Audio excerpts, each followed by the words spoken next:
Good luck, have fun, don't die.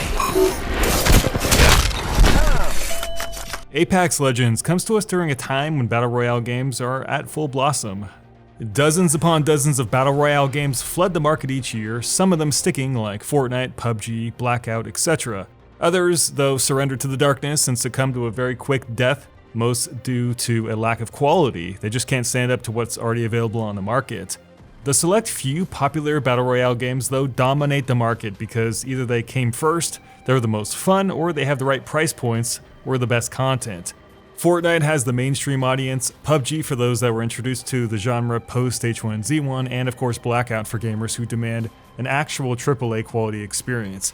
No other games work, especially considering the market doesn't have room for any more big guns in the room, naturally. Battle Royale games take a while to get good at, so people are loyal to what they practice and generally will not leave their #1 game of choice. This has caused the eventual demise of so many other BR games despite their potential.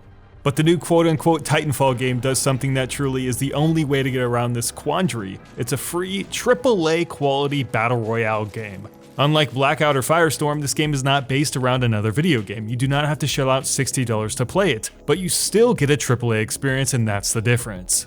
Apex Legends has essentially done what no other BR game has done before: build a premium quality, free Battle Royale game off the back of a monster IP. Apex Legends feels incredible and could be best described as a combination of Titanfall 2 pilot combat, minus the wall running, Overwatch, and Blackout. Yet it's free. It doesn't carry a single player campaign, no co-op, no traditional multiplayer modes. Things that would definitely inflate the box price of the video game to something beyond, well, free. And that is absolutely genius. Apex Legends then is everything any BR fan ever wanted to be a part of: a premium Battle Royale game built by a top tier company that's incredibly fun and has no entry fee. And given the fact that that is an incredibly risky thing to do, to offer a top quality game with no asking price, has a lot of risk there, it's definitely the first of its kind. Of course though, this game has to make money and it's got an in-game store, so you gotta be okay with that. Players can pick up cosmetics, emotes, finishers, and a few other things for real money or through in-game economy. Like many other BR games, some of those items though are limited to real money only or are exclusive to a certain date range. Respawn knows that many will find this offensive, so they've allowed players to craft these items with crafting medals that you get at the end of matches. They aren't abundant, so it'll take you a long time to do this, but you can do this without real cash. While I don't like this system because of the grind, I think with the base price of $0 for Apex Legends, it may be a necessary evil. Safety's off, weapons free. Legends, the game's version of characters, are also monetized, well, at least some of them. Currently, Mirage and Caustic can be purchased for 12,000 tokens, which is the in-game stuff, or 750 coins, which is the real money stuff, which is the equivalent of around $7.50. Sadly though, you can't buy those legends for that amount, as coins are sold in increments. Of course, 1,000 coins will cost you $10. This common in-game tactic of buying in excess to make a little bit more money is always annoying and always more expensive for people. If players only ever wanted to buy one legend, which as I said costs 750 coins, you'll have 250 coins left over to rot unless you spend more money on the game in the future. That sucks. If you wanted to pick up that same legend in game though, you can spend 1,200 tokens, which will take you, and this is just from my experience, anywhere from 8 to 12 hours. Takes a long time, but I guess it's not terrible, especially since there's only a few legends to unlock and the game gives you most of them free right out of the gate. There's also loot boxes called Apex Packs, which contain cosmetics via that nice and trusty dice roll. I don't like loot boxes. Probably no one likes loot boxes, but at least they're only cosmetic here, and thankfully Respawn did include probability rates for the rarities, which I believe at this point is actually mandatory. So now let's talk about the game itself. So Apex Legends is a phenomenally designed battle royale game, and I'm having a great time with it. For all intents and purposes, it's essentially a condensed version of Blackout with the gunplay, design touches, and flavor of Titanfall. As always, players jump out of a plane, but not as a team of 4. Apex Legends has players in groups of 3 with a total player count of 60. At first, this concerned me, as I'm usually a more is merrier kind of guy, but given the map size, it was perfect. It's a lush green jungle map that feels new yet familiar at the same time. You've got your assortment of compounds, random buildings, docks, mountains, rivers, key points of interest to drop, etc. One of the coolest features of convenience though is that players drop as a group, all at the same time. This allows players to stay together for the most part, although you can opt to drop alone if you're a D-bag. To do this, players have to specifically, though, hold down a key, so having to go out of their way to mechanically do so is a small touch that helps tell the player, idiot, stay as a team. But before you drop, you gotta pick a legend. Yep, Apex Legends has character classes that have specific abilities, case in point why I referenced Overwatch earlier. Each legend has 3 unique abilities, a passive, an active ability on cooldown, and an ultimate ability available on a longer cooldown. Getting right to the point, I love this. Not only does it give players a sense of individuality, which is often missing from a BR game beyond just a simple skin, but it also makes for unique gameplay scenarios. From a grappling hook to an airstrike to movement accelerators, teleporters, or a pseudo-enemy radar, there's a lot on offer. There's even a legend with a cloaking device, which is an obvious nod to the ability to cloak as a pilot in Titanfall. While this is awesome, the choice to include legends might not go over so well with players who want engagements to play out in an even field. I was fine with it. In fact, I loved it, as I never want a scenario to play out the same way twice, but that's just me.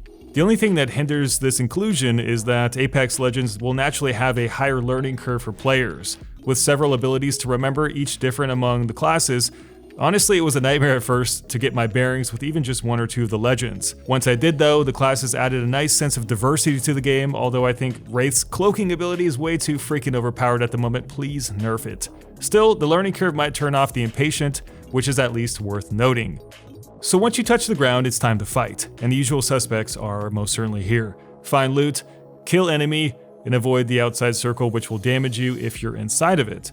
Per the standard, it will close in on you ever so slowly in stages until one team wins. This is how BR games play out. If you love it, you love it. If you hate it, you hate it. Gunplay, though, in Apex Legends does feel incredibly similar to Titanfall 2, and many of the guns are inspired directly from the game. Like Blackout, it feels fantastic, like a AAA video game. But, and this is a really big but, there was very little recoil for these guns, so this game does feel a little bit more casual than some of the other hardcore BR games.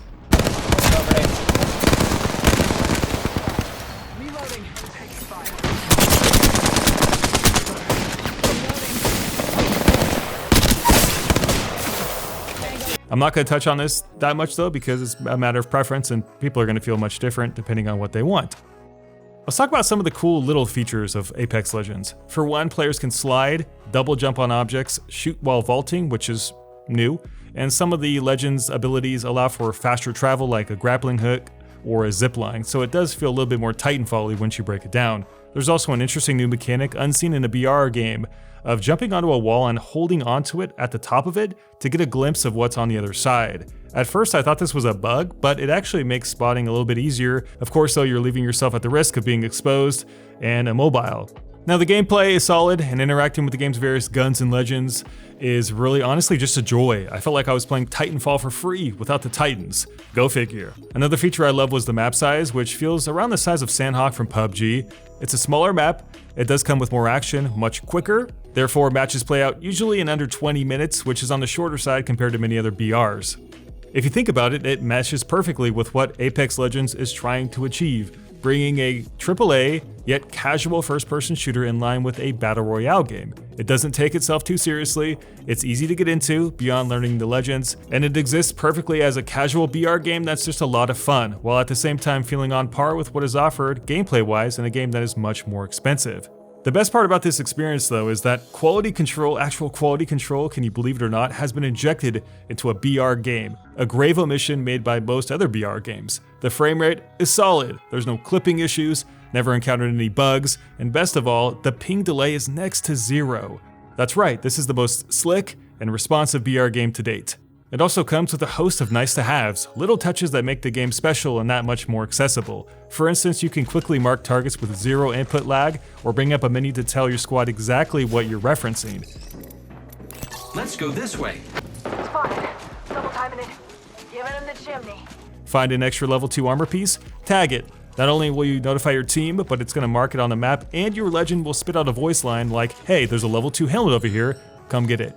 Anyone who has played a BR game knows that this is something that is really nice to have. Need an extended mag for your assault rifle? Bring up the inventory screen and hit the action button on the empty tile. It's going to notify your team that you need that specific item, which ultimately eliminates the need to constantly ask your teammates what they need and tell them what you need. I need a shotgun bolt. This helps players grab what they need, help each other out, and cut out the middleman of having to stuff your inventory full of stuff that your teammates might need. There's even color coding for squads when you drop down. All of this accessibility is done with 0 frame lag, all with key bindings, and everything is notified to your team over audio comms. It makes playing Apex Legends so easy when all the hassle is removed for you. Unfortunately, it's not all rainbows and sunshine here. Firstly, there's no lean button, and I found that to be really strange. I really wanted a lean button because there's plenty of windows and rocks that players use for cover, so it'd be nice to be able to, lean out and fire at someone. While the graphics are competitive with a BR game like Blackout, it's not going to win any awards either. Though it looks fine and much better than any other free BR game, it's got the same washed out look that Blackout has. Thankfully though, Apex Legends is rich with color, and that goes a long way to making the game actually feel pretty lively. There's no recently play button, which makes grouping up after a game with a rando nearly impossible. Every BR game needs this button. You can't go prone, as far as I can tell either. After playing FPS games that have had prone buttons for 10 years now, this feels like a wasted opportunity. I assume prone is not here though, because Respawn wants matches to play out fast and less campy. I guess it makes sense, but I still want it. And lastly, there is a little bit of bullet sponginess here. Not as bad as Blackout at launch, but honestly I prefer a shorter time to kill. But the pros outweigh the cons by a mile. The music and atmosphere is so epic. The inventory system is slick and it feels good. It's a free, high-quality game with the trimmings of a AAA standard. And taken collectively, this is why Apex Legends is a serious contender to dominate the BR market, or at least carve itself a nice little niche alongside the other giants. It's a high-quality BR game that is BR only, and it's not located inside a $60 game. It's done the one thing that BR has not done yet: rip a high quality mode out of a bigger game and make it standalone without slapping a price tag on it. So go play it for yourself guys, it's free, it's really fun, and I highly recommend it. So let me know what you guys think down below in the comment section regarding Apex Legends. Do you like it? Do you hate it? Once again, would love to hear what you have to say. Take care guys and have a fantastic day. I'll see you guys in the next video. Take care until then.